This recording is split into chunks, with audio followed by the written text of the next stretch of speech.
Around the time the Manson family descended into mayhem and murder in the late summer of 1969, one man came into their orbit who would defy Charles Manson, strip away his aura, and start to reprogram several of Manson's followers. Grizzled prospector Paul Crockett is now largely forgotten in the story of that time, but he would play a dangerous game with the cult leader in Death Valley, unaware of the lethal threat he faced, in a wilderness where no one could hear you scream. The story is detailed in the book My Life with Charles Manson, written by Paul Watkins, a family member who at various times was considered the right-hand man of the cult leader. During one such period in the summer of 1969, Watkins was tasked by Manson to go out to the Barker Ranch in Death Valley. Manson had chosen to take the family there to lie low during what he believed was a coming race war. Fellow family members Brooks Poston and Juanita Wildbush had gone out several weeks previously as an advance party. Upon Watkins' arrival, Brooks and Juanita immediately began talking about a man named Paul, who they had communed with, and decided was a guru on the same level as Manson. Even more so, as they then informed a shocked Watkins that they had decided to leave the family. Watkins then met Paul, and being somewhat prejudiced by his ties to Manson, regarded him initially as a hick. Far from Crockett being able to teach anyone, Watkins felt it would be the other way round. So who was this mysterious Paul Crockett, who had challenged the teachings of Manson so effectively that two of his disciples had drifted away from him? Born in Oklahoma in 1924, the son of a minister and a schoolteacher, Crockett moved to Texas as a small child. In World War II, he flew in more than 50 combat missions in the South Pacific, his war experiences convincing him that society was run by idiots. Returning home, he decided to educate himself widely, though not necessarily in the traditional sense. In the early 50s, he met Dr. S.L. Bailey, who had developed a theory called concept therapy and conceptology, described as, quote, a spiritual principle to unlock your best self. Having retained his interest in spirituality as the son of a minister, he also expanded into mysticism and other conceptual theories.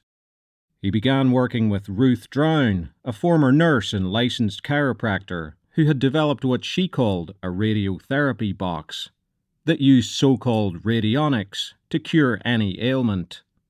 The devices were denounced by the American Medical Association as a fraud, and Drown was later charged with theft by the California Food and Drug Administration, though she died before the case came to court.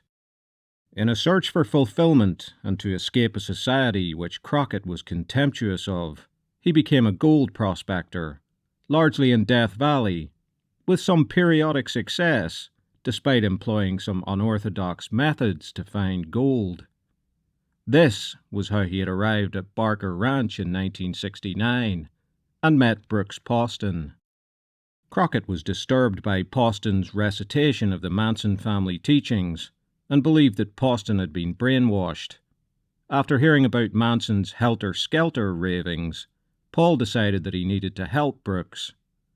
Following Watkins' arrival, Crockett would be treated to another rehash of Manson's shtick, as Watkins proselytized over dinner and in free time. The prospector immediately realized it for the bunk that it was, a repackaging of how to win friends and influence people, Scientology, some homespun anti-establishment tropes, and pseudo-mysticism, warmed up in such a way that the young and gullible, searching for something better, could be hooked in. Crockett immediately sized Manson up as a fraud and a con man, without even meeting him. He began shooting down the cult leader's routine, with a few well-chosen words to Watkins. Paul began introducing Watkins to his philosophies. With lots of time on their hands after a day's prospecting, he engaged the two young men in what he called attention games, asking them to concentrate on objects to build up their powers of concentration. to keep them in the moment and help them regain their ability to focus and reject counterproductive outside influences. While they worked during the day, Watkins became interested in Crockett's philosophies and began asking him questions. The prospector responded only when asked, which increased his appeal to Watkins and had the effect of slowly deprogramming him over a number of days and weeks. So successful was that deprogramming that Watkins confessed that he didn't want to go back to the family. He was due to return to Spahn Ranch and update Manson on the situation in Death Valley, but was now unsure if he could. Crockett told him to return as planned, but tell Manson that he wanted him to, quote, release him from all his agreements. A nervous Watkins returned as arranged, and in front of the family, told Manson in those same words that he expected to be released. The cagey cult leader appeared initially agreeable in front of the others, but in a side conversation with Watkins, Manson wanted to know about Crockett, and even had the temerity to claim that Crockett had been brainwashing Watkins. Watkins returned to Barker, fully believing that he was done with the family. A short time later, the prospectors were watching the news when a report came on about the Tate murders. Crockett remarked, "Wouldn't it be funny if that was Charlie that did it?" Later in August, the ranch dwellers heard motor vehicle activity in the valley. Such was the wilderness that anyone approaching could be heard from miles away. Crockett immediately concluded it was Manson, and sure enough, later in the day, an advance party from the family arrived at Barker to ask if their leader could visit Crockett. Crockett agreed. Manson used the same old routine which had worked in the past. Arriving with the family girls, he went into his spiel. Crockett had no interest in the girls, nor his tired old shtick, and slapped him down with aplomb. Manson could now see that Crockett was a threat to his whole project. In the coming days, he made veiled, and not so veiled, threats to the prospector's life. The family had moved into Myers Ranch a quarter-mile away, and a tense standoff began. Crockett said he had no intention of being driven from the ranch, and somewhat naively believed that there could, and should, be peaceful coexistence with the family. Manson set himself on luring Watkins back. Part of this process involved meeting with Crockett at the ranch house, in the presence of Watkins and Poston, and attempting to prevail in lengthy philosophical debates with the prospector that sometimes lasted many hours. But it was to be a fruitless effort, which only served to reveal the superficiality of the family leader's routine. Manson was befuddled by Crockett and couldn't get a handle on him. Crockett made him nervous, because deep down, he knew that Crockett thought he was a total huckster. When Crockett and Watkins assisted two family girls to escape a few days later, Manson was now openly threatening murder. Late one night, Crockett, Watkins, and Poston caught Manson and a few trusted followers trying to sneak into the Barker ranch house. Crockett responded to their capture memorably by saying, "Kinda late for a social call, ain't it?"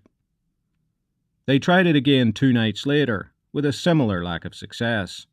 At this point, though, the 3 prospectors decided to bail out of Barker Ranch, not just because of the threats, but because a friend had forewarned them that the ranch was about to be raided by the police. After that raid had taken place, and in the lead up to the murder trials, Crockett and Poston made statements to the police, also giving a well-paid interview to journalists hungry for news after it became clear that the Manson family were behind the sensational slayings in Los Angeles. Only then did they realize how lucky their escape had been. In their later lives, Poston became a full-time musician and is seemingly still alive, enjoying a simple and quiet existence in Washington state. Watkins went on to work in construction and gave lectures about drug prevention and rehabilitation. Struck down by leukemia, he died in 1990 at just 40 years old.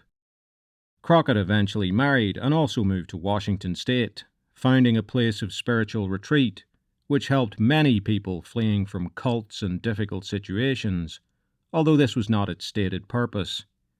He also helped to manage a musical band that Watkins and Poston formed.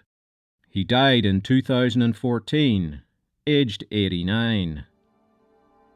Of the many weird and remarkable stories surrounding the Manson family, the story of Paul Crockett is one of the most unknown. A man who had seen much death and destruction, he was not intimidated by the family, nor taken in by Manson's glib psychobabble. Modest to the end, he said almost nothing about his part in helping multiple people escape the nefarious clutches of the family, nor his part in taking down, spiritually, if not legally, one of America's most notorious criminals.